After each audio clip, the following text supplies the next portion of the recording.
محترم سامعین، السلام علیکم ورحمۃ اللہ وبرکاتہ۔ اب ہم آتے ہیں سیدنا صالح علیہ السلام کے قصے کی طرف۔ دن گزرتے گئے اور لوگ ایک بار پھر ابلیس لعین کے وسوسے میں آ کر کفر کی طرف پلٹ آئے، کیونکہ ابلیس کسی بھی شخص کو وسوسے میں ڈالے بغیر نہیں چھوڑتا۔ اس طرح ایک بار پھر کفر پھیل گیا، چنانچہ اللہ نے ان کی ہدایت کے لیے صالح علیہ السلام کو مبعوث فرمایا۔ یہ سمود کے پوتوں میں سے ایک عربی نبی تھے۔ ان کا نسب نامہ اس طرح ہے: صالح بن عبید بن سیاف بن ماشع بن عبید بن حاضر بن سمود بن ارم بن سام بن نوح علیہ السلام۔ گویا صالح علیہ السلام کا تعلق قوم سمود سے تھا، اور یہ قوم عاد کی نسل سے تھی۔ سمود کی قوم نے یمن کو خیرباد کہا اور جزیرے سے شمال کی طرف منتقل ہو گئے، پھر وہاں ہجر نامی ایک بستی میں جا ٹھہرے۔ قرآن کریم کی سورۃ الحجر اسی بستی کے نام سے موسوم ہے۔ قوم عاد کا تذکرہ سورۃ الحجر کے علاوہ سورۃ الاحقاف اور سورہ ہود میں بھی ہے۔ اللہ تعالیٰ سورۃ الحجر آیت 80 میں فرماتے ہیں، اور ہجر والوں نے بھی رسولوں کو جھٹلایا۔ ہجر قوم سمود کا مرکزی شہر تھا۔ اب وہ مدائن صالح کے نام سے مشہور ہے۔ یہ شہر مدینہ منورہ کے شمال مغرب میں 380 کلومیٹر کے فاصلے پر واقع ہے۔ یہ لوگ بھی پہاڑوں کو تراش کر گھر بناتے تھے۔ یہ صنعت اور کاریگری انہوں نے قوم عاد سے وراثت میں پائی تھی۔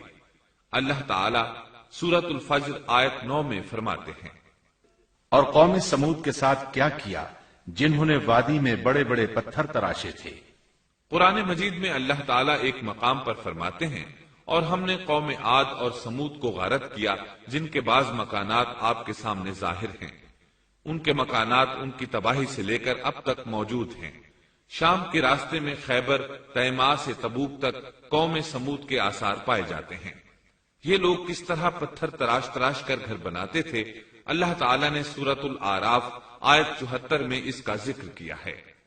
اس وقت کو یاد کرو جب اللہ تعالیٰ نے تمہیں قوم عاد کے بعد جانشین بنایا اور تمہیں زمین پر رہنے کا ٹھکانہ دیا کہ نرم زمین پر محل بناتے ہو اور پہاڑوں کو تراش تراش کر ان میں گھر بناتے ہو۔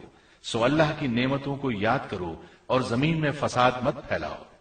یہ آیت ان کی طاقت، جسم کی صلاحیت اور ماہر فن ہونے پر دلیل ہے۔ پہاڑوں کو تراشنا دراصل قوم عاد کی عادت تھی۔ یہ بھی چونکہ انہی سے تھے، اس لیے وراثت میں یہ کام انہیں بھی آ گیا تھا۔ جس طرح اللہ نے عاد کو اپنی نعمتوں سے نوازا تھا، اسی طرح سمود کو ان سے بڑھ کر نعمتیں دی تھی۔ اللہ تعالیٰ صالح علیہ السلام کی زبانی ان سے فرماتے ہیں، اے قوم سمود، کیا تمہیں ان چیزوں میں بے فکری سے رہنے دیا جائے گا، یعنی باغات، چشموں، کھیتوں اور کھجوروں میں جن کا خوشہ ملائم ہے، اور تم پہاڑوں کو تراش کر پرتکلف گھر بناتے ہو، بس اللہ سے ڈرو اور میرا کہنا مانو۔ لیکن ان لوگوں نے ہر طرح سے قوم عاد کی پیروی کی، نصیحت پکڑنے کی بجائے بتوں کی عبادت شروع کر دی۔ اللہ نے ان کے درمیان صالح علیہ السلام کو مبعوث فرمایا۔ آپ نبوت ملنے سے پہلے بھی عقل مند اور علم والے تھے، باعزت گھرانے سے تعلق رکھتے تھے، اپنے معاملات میں لوگ ان سے مشورے لیتے تھے، لہذا انہیں ایک خاص مقام حاصل تھا۔ لیکن جب آپ نے انہیں ایک اللہ پر ایمان لانے، اس کے سوا کسی کی عبادت نہ کرنے کی دعوت دی تو ان کا ساتھ چھوڑ گئے۔ جواب میں ان سے کہنے لگے، اے صالح، اس سے پہلے تو ہم تجھ سے بہت کچھ امیدیں لگائے ہوئے تھے۔ مطلب یہ کہ پہلے تو ہمارے نزدیک آپ کا بہت مرتبہ تھا، مقام تھا، ہمیں آپ سے بہت امیدیں تھیں، لیکن آپ نے تو یہ باتیں کہہ کر ہماری ساری امیدوں پر پانی پھیر دیا۔ ان کے اس جواب کے باوجود صالح علیہ السلام انہیں اللہ کی طرف بلاتے رہے اور ان سے کہتے رہے، اے میری قوم، اللہ کی عبادت کرو، اس کے سوا تمہارا کوئی معبود نہیں۔ تمام انبیاء کی اپنی اپنی قوم کو یہی دعوت تھی کہ اے لوگو، اللہ کی عبادت کرو، اسی نے تمہیں زمین سے پیدا کیا ہے، اسی نے تمہیں زمین میں آباد کیا ہے، اس سے معافی طلب کرو، یقیناً میرا رب قریب ہے اور دعاؤں کو قبول کرنے والا ہے۔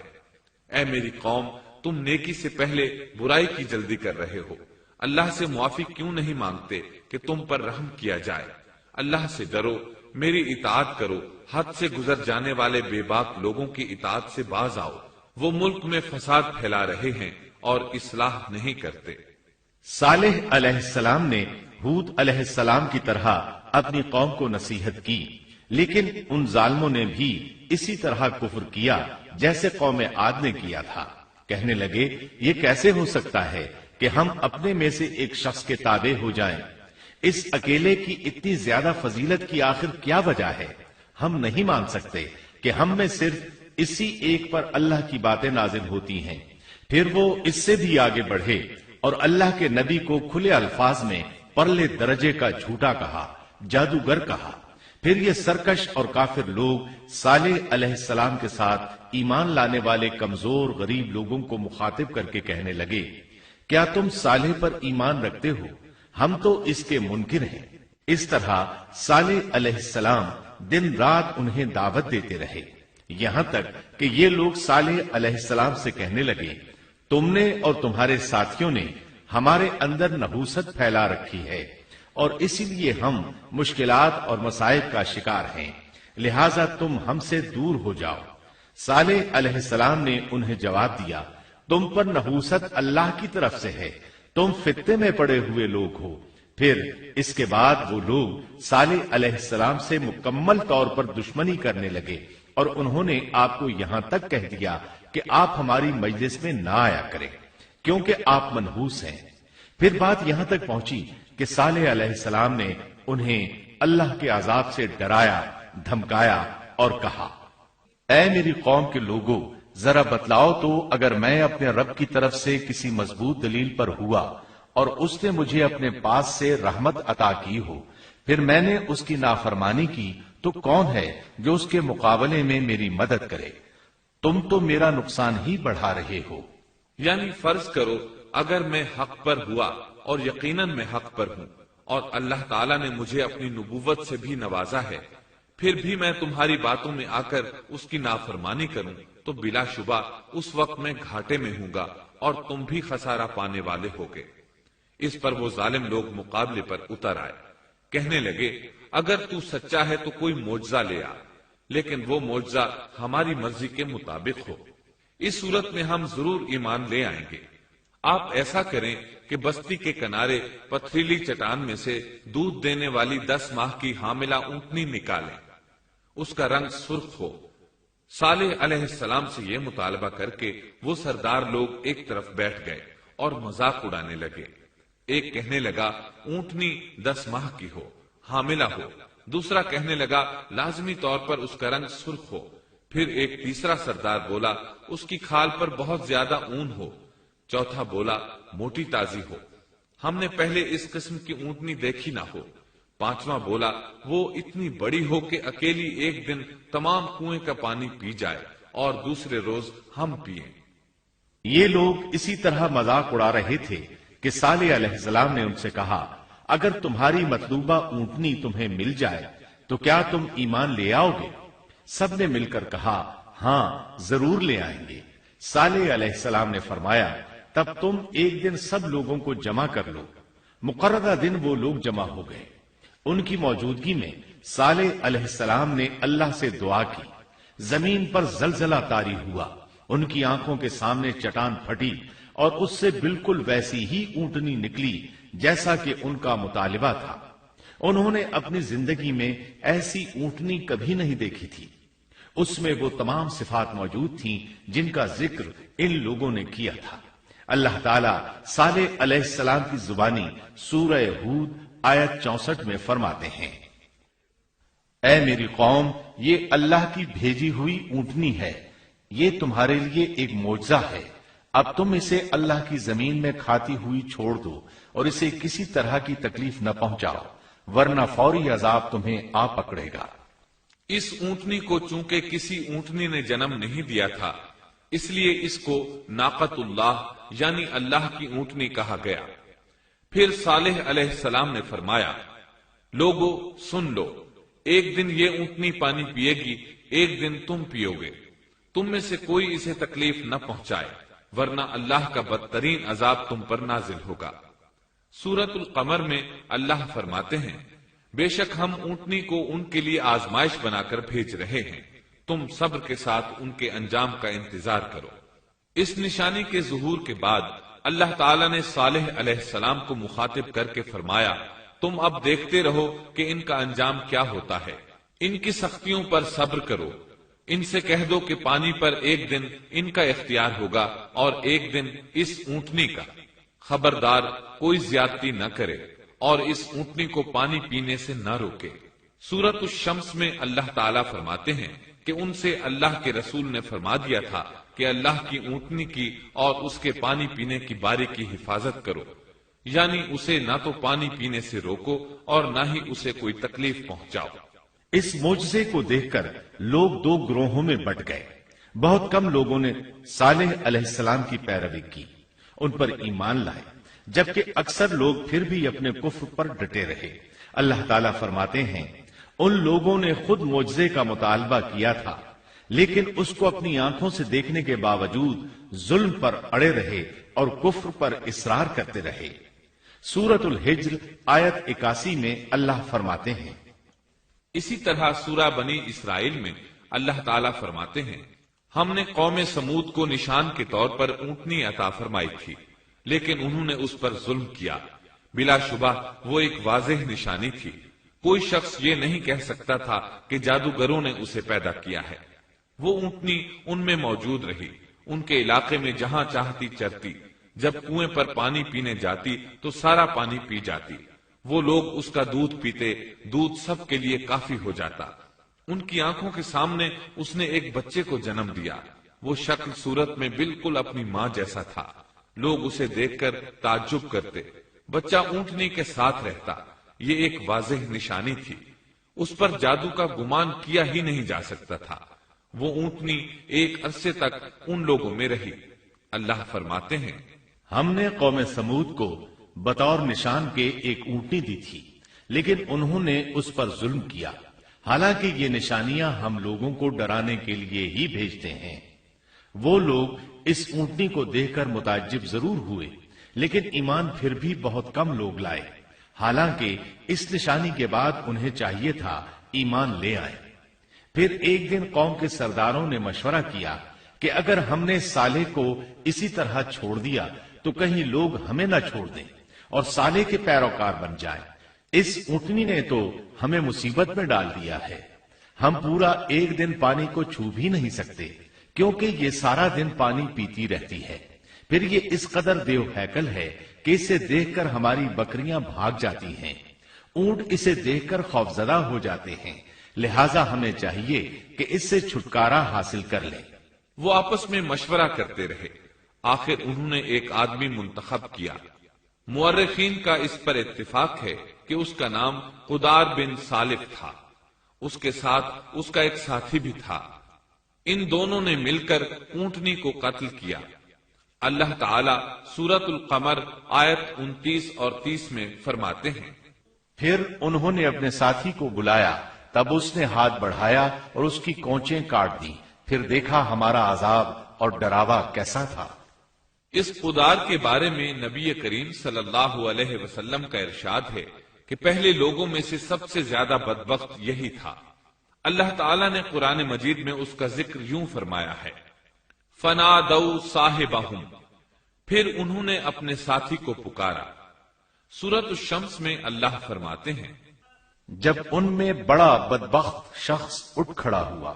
یہ بدبخت قدار اٹھا، اپنے ساتھی کو ساتھ لیا اور اونٹنی کو قتل کرنے کے لیے تیار ہو گئے۔ آپس میں مشورہ ہوا کہ یہ نہ کہا جائے ہم نے اسے قتل کیا ہے۔ اس طرح باقی لوگوں نے بھی ان سے اتفاق کیا۔ اللہ تعالیٰ سورہ نمل آیت 48 میں فرماتے ہیں، اور اس شہر میں 9 آدمی ایسے تھے جو زمین میں فساد کرتے تھے اور اصلاح نہیں کرتے تھے۔ مطلب یہ کہ یہ لوگ فساد کی انتہا کو پہنچے ہوئے تھے، ان میں بھلائی نام کو نہیں تھی اور نہ ان کا فساد کی اصلاح کا ارادہ تھا۔ بخاری، مسلم اور مسند احمد کی ایک حدیث میں ہے، رسول اللہ صلی اللہ علیہ وسلم نے ایک بار اپنے خطبے میں اس اونٹنی اور اسے مار ڈالنے کا ذکر فرمایا۔ آیت اذم بعثا اشقاہا کی تلاوت کرتے ہوئے فرمایا کہ جیسے ابو زمعہ تھا اسی جیسا یہ شخص بھی اپنی قوم میں عزیز، دلیر اور بڑا آدمی تھا۔ تمام لوگوں نے اس بدبخت کے ساتھ عہد کیا اور اسے یقین دہانی کرائی کہ اگر تمہارے ساتھ کسی نے برائی کا ارادہ کیا تو تمام قوم تمہاری حمایت میں اٹھ کھڑی ہوگی۔ اس یقین دہانی کے بعد یہ بدبخت اونٹنی کے انتظار میں بیٹھ گئے۔ اونٹنی پہاڑ کی طرف سے آتی تھی اور پانی پی کر واپس چلی جاتی تھی، یہی اس کا معمول تھا۔ جب ان لوگوں نے چٹان سے اونٹنی کو نکلتے دیکھا تو اچانک حملہ کرنے کے لیے آگے بڑھے، لیکن اس کا جثہ دیکھ کر خوفزدہ ہو گئے، الٹے پاؤں بھاگے۔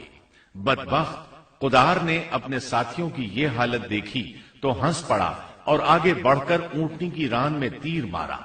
اس سے اونٹنی کی ران کی ہڈی ٹوٹ گئی اور وہ نیچے گر گئی۔ پھر اس ظالم نے اپنے ساتھیوں کو آواز دی اور آگے بڑھ کر اونٹنی کی کونچیں کاٹ دی۔ سورۃ الشمس میں اللہ تعالی فرماتے ہیں، ان لوگوں نے اپنے پیغمبر کو جھوٹا سمجھ کر اس اونٹنی کی کونچیں کاٹ دی، پس ان کے رب نے ان کے گناہوں کے باعث ان پر ہلاکت ڈالی اور پھر ہلاکت کو عام کر دیا اور اس بستی کو برباد کر دیا۔ اونٹنی کی کونچیں کاٹ دیے جانے کے بارے میں اللہ تعالیٰ ایک دوسرے مقام پر فرماتے ہیں کہ پس انہوں نے اونٹنی کو مار ڈالا اور اپنے پروردگار کے حکم سے سرتابی کی اور کہنے لگے، اے صالح، جن عذابوں سے تو ہمیں دھمکاتا رہتا تھا اگر تو واقعی پیغمبر ہے تو ان عذابوں کو ہم پر نازل کرا دے۔ اونٹنی پر حملہ ہوتے ہی اس کا بچہ بھاگ نکلا تھا۔ وہ پہاڑ کی چوٹی پر چڑھ گیا، 3 مرتبہ بلبلایا۔ یہ بدبخت اس کے پیچھے بھاگے اور آخر اسے بھی قتل کر دیا۔ پھر تمام بستی والے جمع ہوئے، اونٹنی اور اس کے بچے کا گوشت تیار کیا اور مزے کے ساتھ اس کو کھایا۔ اس جرم میں ان سب نے شرکت کی، البتہ جو لوگ صالح علیہ السلام پر ایمان لے آئے تھے وہ الگ تھلگ رہے۔ صالح علیہ السلام کو جب یہ خبر ملی تو وہ گھبرائے ہوئے اونٹنی کے پاس پہنچے۔ اونٹنی بے جان پڑی تھی، اس کا بچہ بھی بے جان تھا۔ لوگ ان کے گرد جمع تھے اور ان کا گوشت کھا رہے تھے۔ اس پر صالح نے کہا کہ اچھا تم 3 دن تک اپنے گھروں میں رہ سہ لو، یہ وعدہ جھوٹا نہیں ہے۔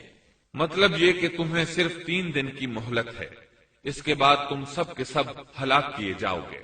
وہ صالح علیہ السلام کی بات کو رد کرتے ہوئے انہیں دھمکیاں دینے لگے کہ جن عذابوں کا تو ہم سے وعدہ کر رہا ہے اگر تو سچا ہے تو ان کو ہم پر نازل کر دے۔ اس کے بعد وہ جمع ہو کر مشورہ کرنے لگے کہ آج رات صالح کو بھی مار ڈالو۔ ان کے اس مشورے کے بارے میں اللہ تعالیٰ سورۃ النمل آیات 48 اور 49 میں فرماتے ہیں، اس شہر میں 9 سردار تھے، وہ زمین میں فساد پھیلاتے رہتے تھے اور اصلاح نہیں کرتے تھے۔ انہوں نے آپس میں بڑی بڑی قسمیں کھا کھا کر عہد کیا کہ رات ہی کو صالح اور اس کے گھر والوں پر چھاپا ماریں گے اور اس کے وارثوں سے صاف کہہ دیں گے کہ ہم اس کے اہل کی ہلاکت کے وقت موجود نہیں تھے اور ہم بالکل سچے ہیں۔ اب یہ لوگ صالح علیہ السلام کے گھر کی طرف چلے۔ اللہ تعالیٰ سورۃ النمل آیات 50 اور 51 میں فرماتے ہیں، اور انہوں نے ایک داؤ کھیلا سو ہم نے بھی ایک ایسا داؤ کھیلا کہ انہیں خبر بھی نہ ہوئی، پھر دیکھو کہ ان کے داؤ کا کیا انجام ہوا، ہم نے انہیں اور ان کی ساری قوم کو ہلاک کر دیا۔ صالح علیہ السلام کا گھر پہاڑ کی بلندی پر تھا۔ یہ فسادی لوگ ابھی اوپر چڑھ رہے تھے کہ زمین حرکت کرنے لگی۔ ایک چٹان اوپر سے لڑھکتی ہوئی آئی اور ان تمام کو پیس کر رکھ دیا۔ ان 9 فسادی لوگوں کی ہلاکت کے ساتھ ہی اللہ کے عذاب کی ابتدا ہو چکی تھی۔ چنانچہ صالح علیہ السلام نے اپنے ساتھیوں کے ساتھ اس بستی کو چھوڑ دیا، یعنی وہ ہجر کے علاقے سے نکل گئے۔ صبح ہوئی تو لوگوں نے ایک عجیب منظر دیکھا۔ قوم سمود کے تمام لوگوں کے چہرے زرد پڑ چکے تھے، وہ سب رونے لگے کیونکہ عذاب کے آثار شروع ہو چکے تھے۔ دوسرے دن تمام لوگوں کے چہرے آگ کی طرح سرخ ہو گئے اور تیسرے دن تمام کے چہرے سیاہ ہو چکے تھے۔ اپنی یہ حالت دیکھ کر سب لوگ رونے اور چیخ پکار کرنے لگے، اپنی قبریں کھودنے لگے۔ اب انہیں یقین ہو چکا تھا کہ عذاب کا وعدہ برحق تھا۔ اللہ تعالیٰ نے انہیں پہلی قوموں کی طرح ایک قسم کا عذاب نہیں دیا تھا۔ جیسے قوم نوح کو صرف طوفان کے ذریعے ہلاک کیا گیا، قوم عاد کو صرف طوفانی ہوا کے ذریعے ہلاک کیا گیا، لیکن قوم سمود کو اللہ تعالیٰ نے طرح طرح کے عذابوں سے دوچار کیا، اس لیے کہ انہوں نے اپنی مطلوبہ شرط پوری ہونے کے باوجود ایمان قبول نہیں کیا تھا۔ عذاب کی ابتدا زلزلے سے ہوئی، زمین حرکت کرنے لگی، اس کی وجہ سے وہ لوگ اپنے گھروں میں اوندھے کے اوندھے پڑے رہ گئے، ان میں اٹھنے کی طاقت تک نہ رہی۔ پھر آسمان میں سخت کڑاکا ہوا، اس کی ہولناک دہشت انگیز چنگھاڑ نے ان کے بھیجے پھاڑ کر رکھ دیے، ایک ہی لمحے میں ایک ساتھ وہ سب ڈھیر ہو گئے۔ ان کی ہلاکت اور تباہی کو بیان کرتے ہوئے اللہ تعالی سورۃ الذاریات آیات 43 تا 45 میں فرماتے ہیں، اور سمود کے قصے میں بھی عبرت ہے جب ان سے کہا گیا کہ تم کچھ دن تک فائدہ اٹھا لو، لیکن انہوں نے اپنے رب کے حکم سے سرتابی کی، اس پر انہیں ان کے دیکھتے دیکھتے تیز و تند کڑاکے نے ہلاک کر دیا، پس نہ تو وہ کھڑے ہو سکے اور نہ بدلہ لے سکے۔ اسی طرح سورہ ہود میں اللہ تعالیٰ نے ان کی تباہی کا نقشہ اس طرح کھینچا ہے کہ ایک زور کی کڑک نے ان ظالموں کو آ لیا، پھر تو وہ اپنے گھروں میں زانوں کے بل مردہ پڑے رہ گئے، ایسے گویا کہ وہ کبھی آباد ہی نہ تھے۔ سورۃ القمر میں اللہ نے ان کی رسوائی ان الفاظ میں بیان کی ہے، ہم نے ان پر ایک چیخ بھیجی، پھر وہ ایسے ہو گئے جیسے کانٹوں کی باڑ کا چورا۔ دوسری طرف صالح علیہ السلام اور ان کے ساتھیوں کو اللہ تعالیٰ نے اپنی رحمت سے نجات دی۔ اللہ تعالیٰ سورہ ہود آیت 66 میں فرماتے ہیں، پھر جب ہمارا فرمان آ پہنچا ہم نے صالح اور ان پر ایمان لانے والوں کو اپنے فضل سے اس سے بچا لیا اور اس دن کی رسوائی سے بھی، یقیناً تیرا پروردگار نہایت توانا اور غالب ہے۔ اس قوم کے آثار آج تک باقی ہیں، مدینہ منورہ کے شمال مغرب میں ان کے گھر موجود ہیں، اب یہ علاقہ مدائن صالح کے نام سے مشہور ہے۔ سورۃ النمل میں اللہ تعالیٰ فرماتے ہیں، بس یہ ان کے گھر ہیں جو ان کے ظلم کے سبب ویران پڑے ہیں، بے شک اس میں دانش مندوں کے لیے نشانیاں ہیں۔ اللہ تعالیٰ نے ان کے نشانات کو آج تک باقی رکھا ہے تاکہ بعد میں آنے والوں کو یقین ہو جائے اور کسی قسم کا شک نہ رہے۔ عذاب کے آثار نمودار ہونے پر صالح علیہ السلام نے ان سے فرمایا تھا، اے میری قوم، میں نے تمہیں اپنے پروردگار کا حکم پہنچا دیا تھا اور میں نے تمہاری خیر خواہی کی، لیکن تم لوگ خیر خواہوں کو پسند نہیں کرتے۔ اس کے بعد صالح علیہ السلام اپنے ساتھیوں کے ساتھ وہاں سے ہجرت کر کے فلسطین آ گئے، وہیں رملہ نامی بستی میں رہنے لگے اور یہیں آپ کی وفات ہوئی۔ نبی کریم صلی اللہ علیہ وسلم صحابہ کرام رضی اللہ عنہم کے ساتھ تبوک تشریف لے گئے تو آپ نے مدائن صالح کے قریب قیام فرمایا تھا۔ صحابہ نے ان کنووں سے پانی لے لیا جو قوم سمود کے استعمال میں رہے تھے، کچھ برتن بھی وہاں سے لے لیے۔ آپ کو پتا چلا تو آپ نے حکم فرمایا، ان برتنوں کو توڑ دو اور اس پانی کو بہا دو اور اس پانی سے جو کھانا تیار کیا ہے اس کو الٹ دو۔ آپ نے انہیں ان گھروں میں داخل ہونے سے بھی روک دیا جن میں اللہ کا عذاب نازل ہوا تھا۔ آپ صلی اللہ علیہ وسلم نے فرمایا، میں ڈرتا ہوں تم پر بھی ایسا عذاب نہ آ جائے جیسا ان پر آیا تھا، اس لیے ان کے علاقے میں داخل نہ ہوا کرو، اور اگر داخل ہونا پڑ جائے تو روتے ہوئے داخل ہوا کرو، اور رونا نہ آئے تو رونے جیسی شکلیں بنا لیا کرو تاکہ تمہارا شمار ظالموں میں نہ ہو۔ اللہ تعالیٰ فرماتے ہیں، آگاہ رہو، قوم سمود نے اپنے رب سے کفر کیا، سن لو ان سمودیوں پر پھٹکار ہے۔ قرآن میں ان کا قصہ 26 سے زائد مرتبہ بیان کیا گیا ہے۔ اس کے بعد لوگ ایمان کی حالت میں امن چین کی زندگی بسر کرنے لگے، لیکن پھر نئے سرے سے ان میں خرابی پیدا ہوئی۔ شیطان نے پھر اپنا کام دکھایا، ان کے دلوں میں وسوسہ ڈالا اور فلسطین، عراق، مصر اور جزیرے کے نواحی علاقوں میں شرک پھیل گیا۔ لوگ ایک بار پھر کفر کی طرف پلٹ پڑے۔ اس پورے قصے میں چند عبرتیں ہیں، آئیے ذرا ان کا بھی ذکر ہو جائے۔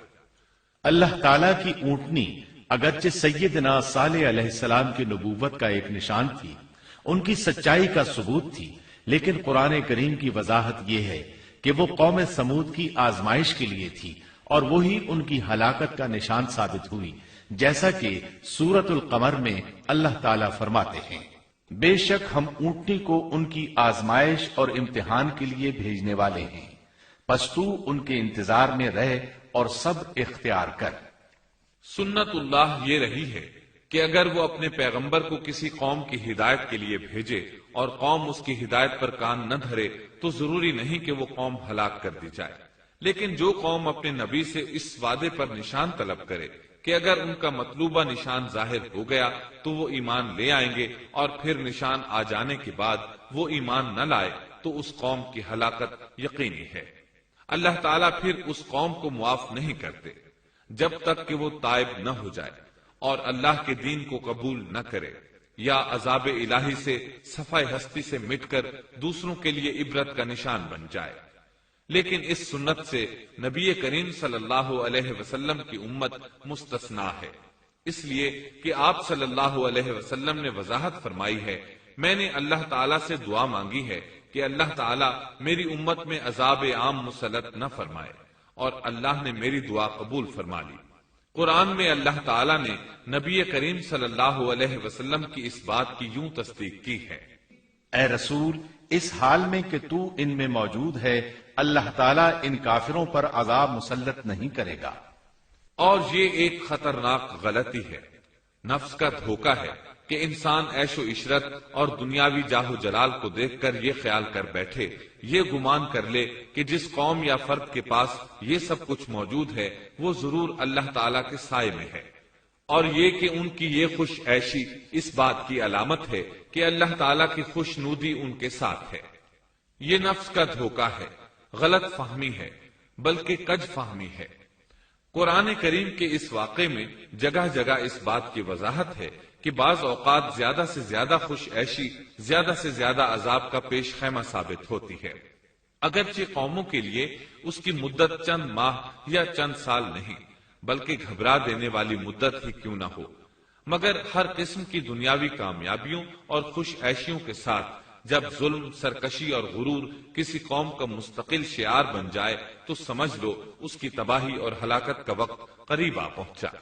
اللہ تعالیٰ فرماتے ہیں، تیرے رب کی پکڑ بہت سخت ہے، لیکن اس کے ساتھ ہی یہ بات بھی ہے کہ کسی قوم میں تمام تر خرابیوں کے باوجود اگر قوم سے اکثر افراد اللہ کے شکر گزار ہوں، اس کے بندوں کے ساتھ انصاف کرنے والے اور آپس میں نیک نیت اور خیر خواہی کرنے والے ہوں، تو بلا شبہ وہ اللہ کے ہاں مقبول بندے ہیں، اور انہی کو دنیا اور آخرت کی کامیابیوں کی بشارت ہے، اور انہی کے لیے یہ دنیاوی عیش اللہ کی بے انتہا نعمتوں کی علامت ہے۔ انہی الفاظ پر سیدنا صالح علیہ السلام کا قصہ اختتام کو پہنچا۔